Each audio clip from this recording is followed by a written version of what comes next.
శ్రీమాత్రే నమ. జయ గురు దత్తాత్రేయ నమ. ఈ వీడియోలో మనం మకర రాశి వారికి మార్చి 16 నుంచి 31 మధ్యలో జరగబోయే పక్ష ఫలితాలు పరిశీలించినప్పుడు మకర రాశి వారికి మరి కొద్ది రోజుల్లో శని యొక్క స్థితి 3వ స్థానంలోకి మారడం, ఇవి ఈ రాశి వారిని అదృష్టం వైపు ప్రయాణించే విధంగా ఉంటుంది.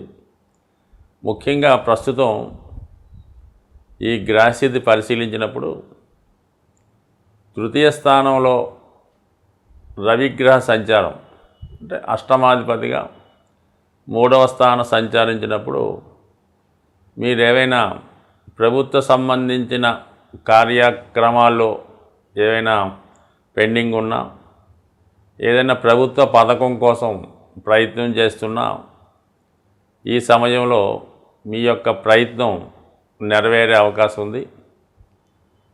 ఇక మనకి ముఖ్యంగా ఈ రాశికి మిత్రగ్రహాలైనటువంటి శుక్ర బుధ గ్రహాలు 3 కూడా తృతీయ స్థానంలో సంచరిస్తూ కొత్త వారితో పరిచయం ఏర్పడుతుంది. గతంలో దూరమైనటువంటి మిత్రులు మళ్ళా తిరిగి కలుసుకొని మిమ్మల్ని ప్రోత్సహించే అవకాశం కూడా కామన్గా కనబడుతుంటుంది.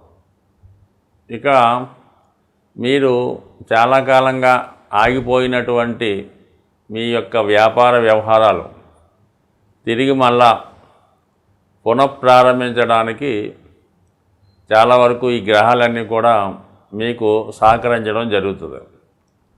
జరిగిపోయినటువంటి ఒక 7.5 సంవత్సరాలు వెనక్కి వెళ్ళినప్పుడు మరి 2018 నుంచి ప్రారంభమైనటువంటి ఈ శని యొక్క ప్రభావం వివిధ స్టేజుల్లో ఏ విధంగా మిమ్మల్ని ఇబ్బంది పెడుతూ నెమ్మదిగా మీ యొక్క ఆర్థిక పరిస్థితిని, మీలో ఉన్నటువంటి శక్తిని చాలా వరకు జీరో చేసి మిమ్మల్ని కేవలం ఒక అనుభవం కలిగినటువంటి గుణపాఠం నేర్చుకున్నటువంటి వ్యక్తిగా నిలబెట్టడం జరిగింది. ఇప్పుడు మీరు మళ్ళా కొత్తగా మీ యొక్క కార్యక్రమాలు ప్రారంభించవలసి ఉంటుంది. అది మీకు గతంలో చేసినటువంటి దానికన్నా చాలా వరకు భిన్నంగా ఉండే అవకాశం ఉంది. లేదు, గతంలో చేసినటువంటి పొరపాట్లే మళ్ళా చేద్దామనుకుంటే చాలా వరకు మళ్ళా మీరు అదే స్థితిలో నష్టపోయే సూచనలు ఉంటాయి. కాబట్టి ఈసారైనా జాగ్రత్తగా నిర్ణయించుకొని కొత్తగా మీ జీవితాన్ని మళ్ళా ప్రారంభిస్తే చాలా వరకు మంచి ఫలితాలు రావడం జరుగుతుంది. అభివృద్ధికరంగా ఉండే అవకాశం ఉంది. ఇది విద్యార్థులకు కూడా చాలా చక్కని గుణపాఠం నేర్పుతూ ఉంటుంది. ఎవరైతే ఫస్ట్ టైం ఏలినాటి శని పూర్తి చేశారో వాళ్ళకి ఎలా ఉంటుందంటే, చాలా పరీక్షల్లో అనుకున్న మార్కులు రాకపోవడం, చిన్నగా ఉద్యోగాలు చేస్తుంటారు. వాళ్ళకి కూడా ఈ సమయంలో అభివృద్ధి కంపల్సరీగా వస్తుంది. దాన్ని ఉపయోగించుకోవాలన్నమాట మీరు.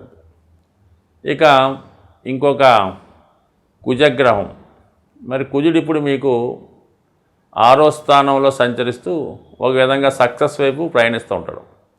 అంటే మీరు ఏదైనా ఇంటర్వ్యూకి వెళ్ళినా, లేదంటే ఒక పోటీ పరీక్షకి వెళ్ళినా, ఒక కాంపిటేటివ్ ఎగ్జామ్స్ రాసినా విజయం మీకు లభిస్తుంది. అదే కొన్ని కారణాల వల్ల మీకైనా రుణాలు ఏమైనా ఉన్నా, ఆస్తి సంబంధించిన విషయాల్లో ఏవైనా గొడవలు, ఈ పోలీస్ స్టేషన్లో కానీ కోర్టు సమస్యలు ఏమైనా ఉంటే మీకు అవి చాలా వరకు విజయాన్ని కలిగిస్తూ ఉంటాయి. ఇంకొక యాంగిల్లో వృత్తిలో చాలా ఎక్కువ పని మీకు కలుగుతూ ఉంటుంది. ఎంత కష్టపడ్డా అధికారులకి సరైనటువంటి సంజాయిషి ఇవ్వాల్సి ఉంటుంది. ఏదో ఒక బ్లేము, అపనింద రావడం జరుగుతూ ఉంటుంది. అందువలన ఏంటంటే, అయితే మీ మార్గంలో మీరు వెళ్ళింది కరెక్ట్ అయినప్పుడు కూడా మీరు చేసే విధానం అవతల వారికి నచ్చకపోవచ్చు. కొన్ని సందర్భాల్లో నిజాయితీగా ఉన్న కొంతమందికి ఇబ్బంది కలుగుతూ ఉంటుంది. కాబట్టి మరి సమయానుకూలంగా అడ్జస్ట్మెంట్ అవుతూ సర్దుకుపోవాలి తప్ప ప్రతి విషయాన్ని కూడా చాలా స్ట్రిక్ట్గా అదే చేయాలన్నటువంటి పట్టుదలతో ఉంటే మాత్రం చాలా వరకు నిజాయితీగా వెళ్ళడం వల్ల వచ్చే కష్టాలు కూడా ఈ సమయంలో రావడానికి అంటే ఏదన్నా ఒక గుణపాఠం నేర్పుతూ ఉంటుంది. ప్రతిదీ కూడా ఈ సమయంలో మీరు మంచి విషయాలు తెలుసుకొని ఫ్యూచర్లో ఏ విధంగా ఉండాలి, ఎవరు మనకి బాగా సహకరించారు, ఎవరు మనల్ని మోసం చేశారు అన్న విషయాన్ని తెలుసుకుంటూ ఎప్పటికైనా మిత్రులు ఎవరో శత్రులు ఎవరో తెలుసుకొని మంచిగా వెళ్ళడం వల్ల చాలా వరకు కొత్త జీవితం ప్రారంభమవుతుంది. ఈ గ్రహాల ప్రభావాన్ని నుంచి తప్పించుకునే వాళ్ళకి మరి ప్రతి నెలలో కూడా 2 ముఖ్యమైనటువంటి దినాలు రావడం జరుగుతుంటుంది. అందులో సంకష్టాల చతుర్థి ఈ నెల 18వ తారీఖున రాబోతుంది. అలాగే మాస శివరాత్రి 28వ తారీఖున ఇదే నెలలో రావడం జరుగుతుంది. మొన్న ఫిబ్రవరి నెలలో మహాశివరాత్రి పూర్తి అయిపోయింది కాబట్టి ఇప్పుడు మళ్ళా ఈ మాస శివరాత్రి నుంచి వరుసగా మళ్ళా మహాశివరాత్రి దాకా ఎవరైతే క్రమం తప్పకుండా ఈ 12 మాస శివరాత్రులు ప్రతీ నెల ప్రదోష వేళ శివునికి విధి విధానంగా అభిషేకం జరిపించి ఆ రోజు కొద్దిగా వీలైతే ఎవరికన్నా బీదలకో ఎవరికో కొద్దిగా దానం చేసి మీరు ఒక నియమంగా ఆ రోజు ఉండడం వల్ల మళ్ళా మహాశివరాత్రితో ఈ 12 పూర్తి చేసుకుంటే ఇంచుమించుగా మీరు మళ్ళా తర్వాత జీవితంలో ఏ శివరాత్రి చేయకపోయినా పర్వాలేదు, అంతటి గొప్ప ఫలితాన్ని రావడం జరుగుతుంది. కాబట్టి అదృష్టవశాత్తు మరి ఈ నెలలో మీరు ఖచ్చితంగా ఈ మాస శివరాత్రి వ్రతాన్ని ప్రారంభించే ప్రతి నెల మీకు అనుకూలిస్తుంది. అలాగే ఇదే నెలలో మనకి ఈ పక్షం చివరిలో వస్తున్నటువంటి ఉగాది, ఈ ఉగాది రోజు ప్రతిదీ పండగ చేసుకుంటారు, కానీ ఏదో ఒక సంకల్పాన్ని మీరు ఈ సంవత్సరం పెట్టుకుంటే ఆ సంకల్పం కోసం ఏదో ఒక సేవింగ్స్ లాంటిది చేస్తూ ఉండాలన్నమాట. అదేనా ఏ సంకల్పం అయినా మనీతో కూడుకొని ఉంటుంది కాబట్టి ప్రతిసారి కొంత ధనాన్ని ఆ సంకల్పం కోసం దాన్ని పూర్తి చేసుకుంటే ఏదో మంచి సంకల్పం చేసుకుంటే దానికి కూడా మీకు ఈ ఉగాది మంచిగా జరుగుతుంటుంది.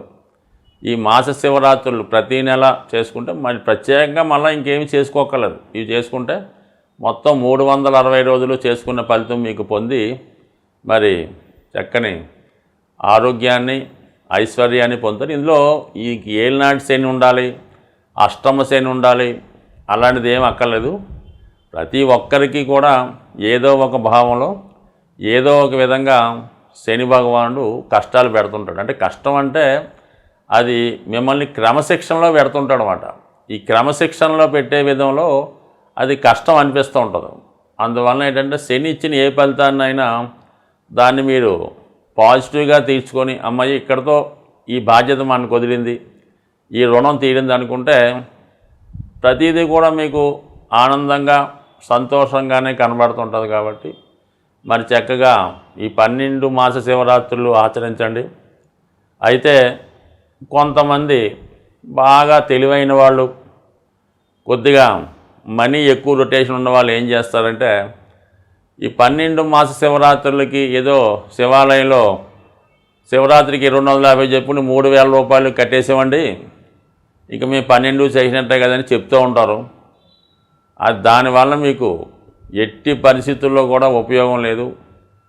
మీరు ఏదైనా అవకాశం ఉంటే స్వయంగా శివాలయాన్ని దర్శించి కనీసం ఒక 10 రూపాయలతో కొబ్బరికాయ కొట్టినా పర్లేదు, కానీ ఈ పెయిడ్ అమౌంట్లు అలాంటివి చేయడం వల్ల మీకు పెద్దగా ఉపయోగం ఉండదు. పైపెచ్చి భగవంతుడిని ఏదో అవమానం చేసిన అంటే గుడి మెయింటెనెన్స్కి దానికి ఉపయోగపడుతుంటుంది. బట్ శ్రద్ధ ఇంపార్టెంట్ అని మా ఉద్దేశం. కాబట్టి ఆ కారణం వల్ల ఎవరైతే మంచి ఫలితం కావాలనుకుంటారో వారు ప్రతీ నెల విధి విధానంగా చేసుకోండి. ఎప్పుడన్నా మధ్యలో ఒక నెల మనం చేయలేకపోతే ఆ నెలలో మీరు టెంపుల్లో పేమెంట్ చేసి ఎక్కడున్న శివుడికి దండం పెట్టుకుంటే అదొక ఫలితం తప్ప ఈ టోటల్గా 12 నెలలకి ఒకేసారి కట్టేసి ఆ రసీదు జేబులో పెట్టుకుంటే ఆ పుణ్యం మన జేబులోకి ఏం రాదు. స్వస్తి.